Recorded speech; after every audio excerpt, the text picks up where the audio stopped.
If there was one thing that I could change in the world, it would be the way we're taught kindness and how to relate to ourselves. You know that quote, "Be kind because everyone's fighting a hard battle"? It's true. But what's also true is that the battle you are fighting in your own mind is just as hard. It's not a competition. Nobody's keeping score. But if you're not kind to yourself, you have nothing to give. As I was healing, I struggled with one major thing.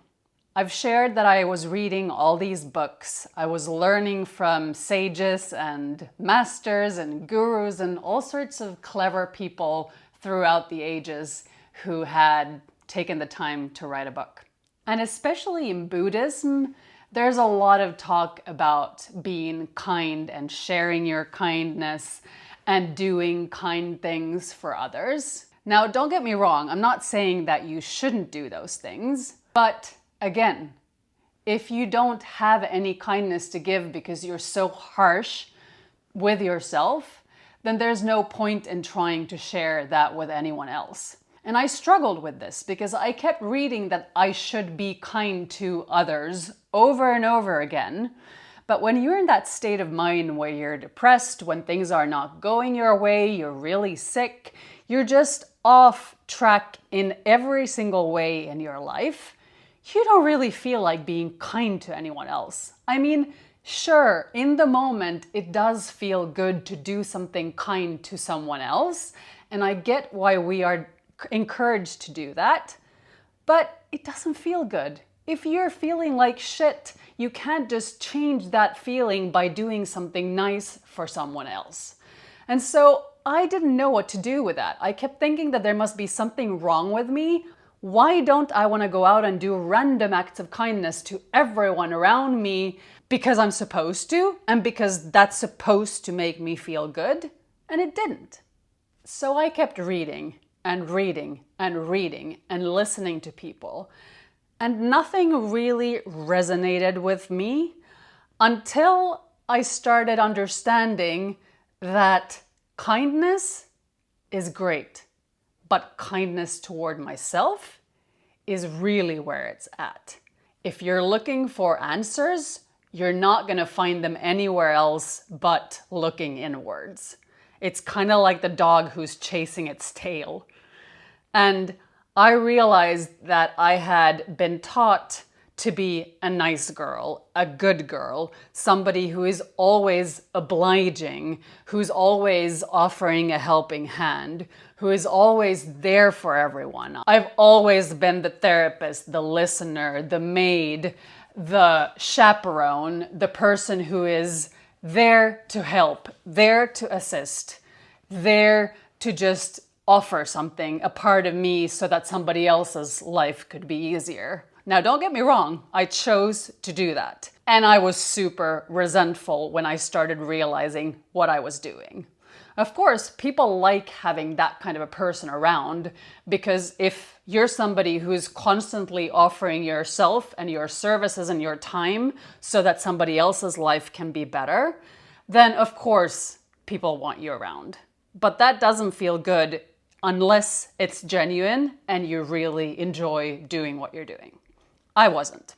And then I stopped and I had to withdraw and I had to hear the story that I was telling myself in my mind. And this is exactly the reason why I keep going on about thoughts. You cannot change the way you feel unless you hear the dialogue that's in your head. And that dialogue, I'm sorry to say, is really harsh. You're probably whipping yourself over and over again throughout the day. You have all sorts of opinions. Excuse me, not you, your mind.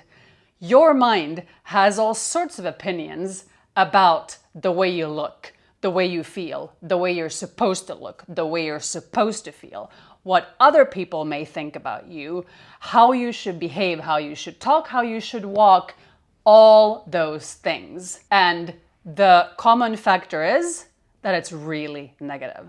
Once you realize this, a revolution will happen. because you will experience a tug of war between you and you. There's going to be the voices inside your head, and there's going to be the gentle, beautiful, kind voice, the whisper who barely dares to open its mouth to say exactly how it feels, going up against the Goliath who's just screaming at you. So you have these two going on all the time, and the Goliath is the loudest at this moment, probably, if you're anything like me. And then there's that little delicate voice that feels so good, that is so gentle, that is so kind, who's always saying, yes, but what if, couldn't you? You know, like the gentlest way of suggesting things that feels so much better to you.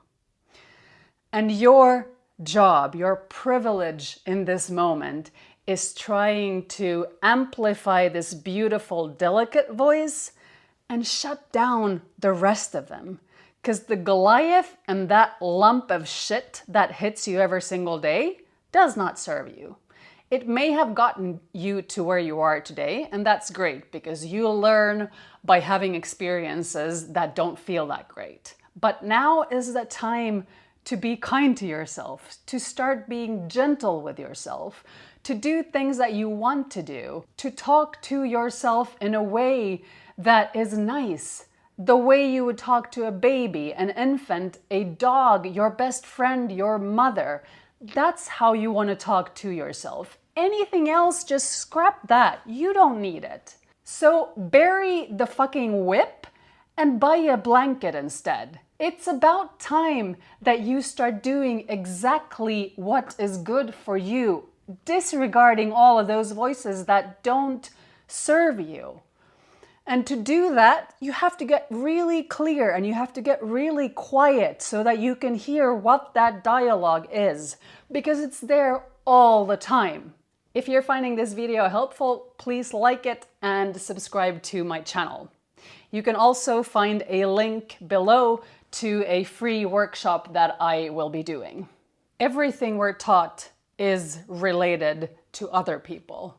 And it's not wrong, because we're on this planet to enjoy each other, to have great relationships, to love, to laugh, to share, to do all of those things that bring us such joy.